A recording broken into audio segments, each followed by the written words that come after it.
৬টি উপজেলায় প্রথম ধাপের নির্বাচনের মধ্য দিয়ে শুরু হলো পঞ্চম উপজেলা নির্বাচন।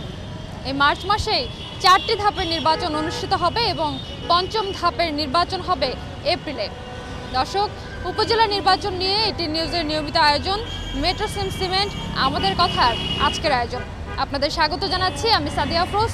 আমরা আজকের বিষয়টি নিয়েও সাধারণ মানুষের মতামত শুনব। চলুন শুনি তারা কি বলছেন। তৃণমূলদের কাছে আমাদের প্রত্যাশা যাতে পরিপূর্ণ গণতন্ত্র দলের মধ্যে থাকে, নমিনেটেড কোনো কমিটি না থাকে, মানে জনগণের মনোনীত প্রতিনিধিরা যাতে কমিটিতে আসে এবং জনগণের উন্নয়নের কথা ভাবে, কারণ আমাদের ছোট দেশ, জনসংখ্যা ওভার পপুলেটেড, আমরা এই আর কি আমাদের প্রত্যাশা। তাদের জনগণের সার্বিক কল্যাণ নিয়ে ওরা চিন্তা করে। তৃণমূলে যদি নির্বাচন সুস্থভাবে না হয় তাহলে তো আমরা আসলে উপর পর্যায়ে আমরা সুস্থ বা স্বাধীন যে বিষয়টা আমরা পাই না। সুতরাং আমাদেরকে যে কোনো জিনিস দেশকে যদি মানে সুস্থ সুন্দর এবং আর দেশকে আমরা যদি সুশীল সমাজ গঠন করতে চাই বা ভবিষ্যৎ নাগরিক করতে চাই, তাহলে আমাদেরকে তৃণমূল থেকে আমাদের মানে একেবারে পরিশুদ্ধ ভাবেই আমাদেরকে নির্বাচন করে আসতে হবে। যাদের যোগ্য প্রার্থী আসে, যার দেশকে উন্নতি করা যায়, তাদেরকে চয়েস করা উচিত এবং সে যে দলেরই হোক, ভালো লোক, সৎ লোক দরকার দেশকে উন্নতি করার জন্য। তাও আমরা চাই যে একটা সুস্থ রাজনীতির ভিতরে আসুক, রাজনীতিবিদরা রাজনীতি করুক, ব্যবসায়ীদের হাত থেকে রাজনীতি চলে যাক, তাহলে দেখবেন যে সর্বক্ষেত্রে সুস্থ হবে। রাজনীতিবিদ হাতে যুগ রাজনীতিটা করে আসছে কারা? রাজনীতিবিদরাই। রাজনীতি রাজার নীতিটা। তৃণমূল রাজনীতিকে একমাত্র তারা জনগণের পাশে বেশি মিশে, বড় বড় রাজনীতির কলম বেশি পাশে মিশে না। তারাই বুঝতে পারে যে তৃণমূল রাজনীতির পরিস্থিতি কীরকম। তাদের কাছে একটি আবদার, যাতে তারা যুব সমাজটাকে টিকিয়ে রাখতে গেলে যে মাদক বিরোধী আন্দোলন শুরু হয়েছে, সেই মাদকটাকে ভ্রমণ করা এবং যারা অশিক্ষিত তাদেরকে শিক্ষিত করে তোলা, তাদের কাছেই আমাদের আবদার।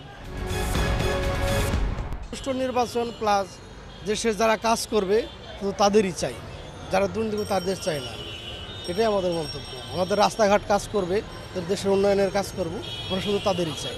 সবাই যেন ভালো মতো যেয়ে ভোট দিতে পারে, এমনকি যারা নতুন ভোটার হয়েছে তারাও যেন ভালো মতো যেয়ে ভোট দিতে পারে, যেন নির্বাচনটা সুষ্ঠু হওয়ার জন্য সবাই আমরা আশাবোধ করি। কারণ বাংলাদেশের গণতান্ত্রিক রাষ্ট্র, আমরা চাই যেন সবাই মিলে আমরা শান্তিভাবে নির্বাচন হয়ে সুষ্ঠুভাবে সবাই একজন ভালো প্রতিনিধিকে বাছাই করে ভোট দিতে পারি, কারণ সে যেন দেশের জাতির জন্য কিছু দিতে পারে, এমনকি দেশের সমাজকে বদলে দিতে পারে। এটাই আমরা সবচেয়ে ভালো আশাবোধ করি। আমরা চাই ওনারা যাতে আমাদেরকে, শুধু একটাই আমাদের দাবি, আমরা যাতে সুষ্ঠু ভোট দিতে পারি।